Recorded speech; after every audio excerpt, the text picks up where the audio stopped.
Techno-Monarchism, and the rise of Neo-Reactionary governance. Techno-Monarchism, the new form of government that Musk and Trump are bringing to the United States. The Neo-Reactionary Movement, also known as the Dark Enlightenment, emerged in the early 2000s as a counterpoint to liberal democracy. It rejects the ideals of equality and mass participation in governance, advocating for a return to hierarchical systems where power is concentrated in the hands of a ruling elite. Neo-reactionaries argue that democracy is inherently flawed, inefficient, and prone to corruption, believing that attempts to enforce egalitarian principles that all people are equal and deserve equal rights and opportunities lead to societal decline. Critics associate its anti-democratic elitist ethos with neo-fascism, particularly its nostalgia for pre-modern authoritarian structures. Out of this movement arose Techno-Monarchism, an ideology that fuses monarchical rule with advanced technology. In this model, a single ruler or elite cadre wields unchecked power, supported by artificial intelligence, surveillance systems, and data analytics. Democracy is dismissed as inefficient and chaotic, replaced by a technocratic autocracy where decisions are streamlined through algorithms and centralized control. The movement envisions the creation of tens or even hundreds of thousands of sovereign, opt-in mini-countries, each functioning as a joint stock corporation. Instead of being tied to a nation by birth, individuals would pledge allegiance to a state's values, choosing their government much like subscribing to a service. This represents a radical shift from geographic, coercive governance to voluntary, technology-enabled societies. Just as tech platforms compete for users, these independent techno-states would compete for citizens, offering superior services such as healthcare, education, and legal protections. Decentralized protocols would facilitate trustless governance, transparent resource distribution, and transnational economies, reducing dependence on traditional governments and financial institutions. Proponents claim that this system would optimize governance, prioritizing stability and efficiency over democratic input or individual rights. Unlike traditional monarchies, which derive legitimacy from aristocratic lineage or religious institutions, techno-monarchism justifies its authority through technological superiority. These states would operate like corporations, with a board of directors and a CEO wielding full executive power, while AI and big data replace traditional bureaucracies. Democratic institutions and public participation would be severely minimized or eliminated entirely. The ruler would make unilateral decisions, using AI-driven surveillance to monitor citizens, algorithms to manage resources, and automation to streamline governance. This system would function with military-like efficiency, free from the delays and compromises of electoral politics. Supporters argue that human ignorance and biases should be removed from governance and that technological precision can ensure long-term stability. Curtis Yarvin, who also goes by the pseudonym Mencius Moldbug, and philosopher Nick Land are central figures in techno-monarchism. Yarvin's ideas, termed neo-cameralism, reimagine the state as a corporation governed by a CEO-like monarch rather than elected officials. Yarvin believes democracy is corrupt, inefficient, and prone to populist irrationality, leading to bureaucratic dysfunction and elite capture. Instead of gradual reforms, he advocates for a hard reset of the system, using computer metaphors to frame government as outdated software that must be rebooted. His vision aligns closely with techno-monarchism, which centralizes power in a single ruler and replaces traditional governance with AI-driven administration. Yarvin has praised Deng Xiaoping's market-oriented authoritarianism and Singapore's previous technocratic model, seeing them as successful examples of pragmatic, efficiency-driven governance. His ideology, exemplified in his mantra, "Rage, retire all government employees," is a proposal to purge bureaucratic institutions and replace them with private, corporate-like governance structures. Yarvin's ideas have found resonance in Silicon Valley, particularly with Elon Musk and Peter Thiel. Musk's DOGE, Department of Government Efficiency, is essentially a rebranded version of Rage, an effort to dismantle traditional government institutions under the guise of efficiency. Through mass firings, departmental eliminations, and executive takeovers of sensitive systems, Musk is accelerating the privatization of government functions and centralizing power in a techno-elite. Yarvin argues that governance should be left to experts who can make rational, long-term decisions rather than appealing to short-term electoral pressures. AI and data analytics would be integral to decision-making, ensuring that policies are optimized for maximum efficiency rather than political expediency. Philosopher Nick Land further developed these ideas through the concept of accelerationism, which advocates for pushing technological and economic forces to their extremes to reshape society. Land's vision aligns with techno-monarchism by embracing AI-driven governance, transhumanist ideals, and the rejection of democratic egalitarianism. He argues that technological progress should not be constrained by democratic institutions, believing that unrestricted technological development will naturally lead to more efficient governance models. Accelerationism and techno-monarchism both envision a post-democratic future where AI agents, automation, and surveillance create a highly controlled, efficient society. In this future, power is concentrated in the hands of a technological elite rather than distributed through democratic institutions. The state functions as a corporate technocratic entity, eliminating inefficiencies and governing with the precision of machine intelligence.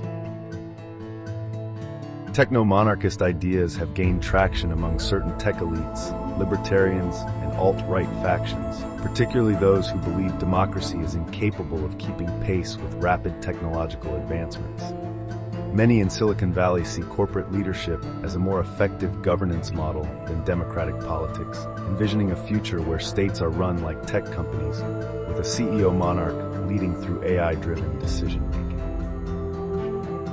Billionaire entrepreneurs like Elon Musk and Peter Thiel have expressed skepticism of democracy, advocating for radical political experiments that resemble elements of techno-monarchism.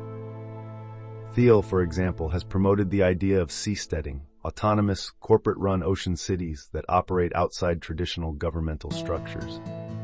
Such experiments echo Yarvin's concept of patchwork governance, where independent city-states or corporate jurisdictions compete for citizens, resources, and technological superiority.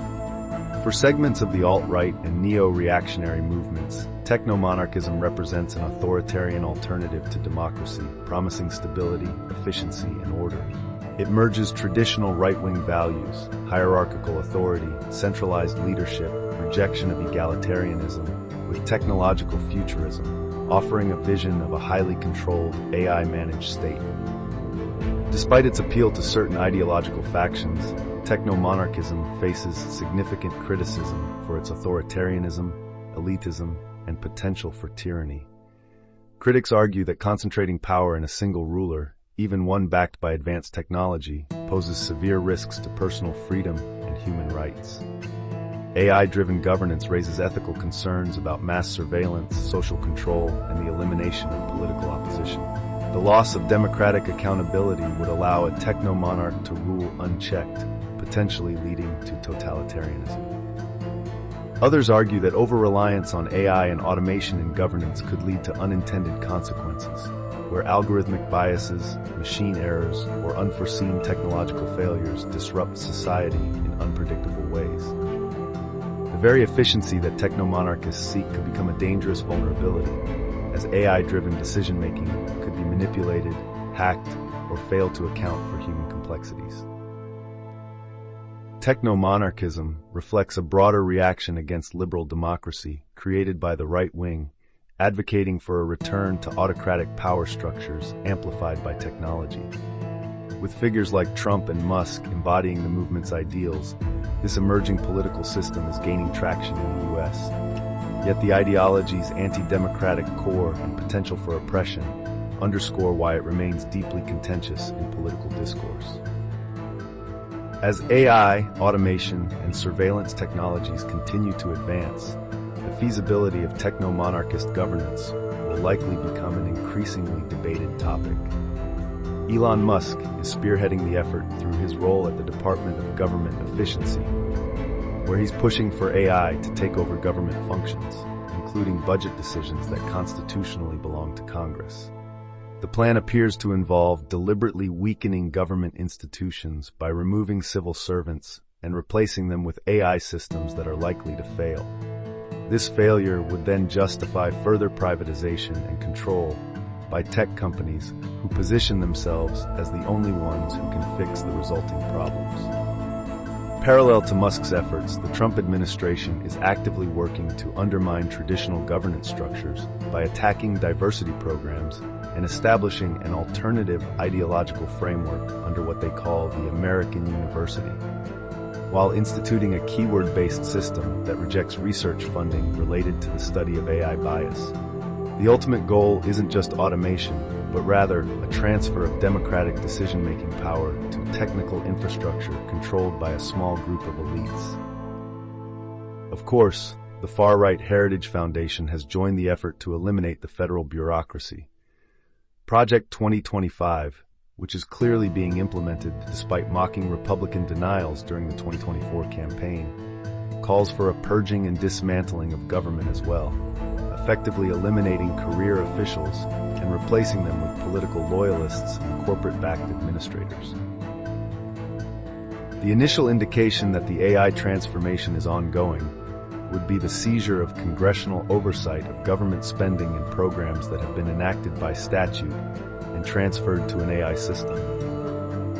It would indicate the transition from democratic governance to technocratic automatism, in which the engineers determine how to co-opt congressional funding to achieve the executive branch's objectives.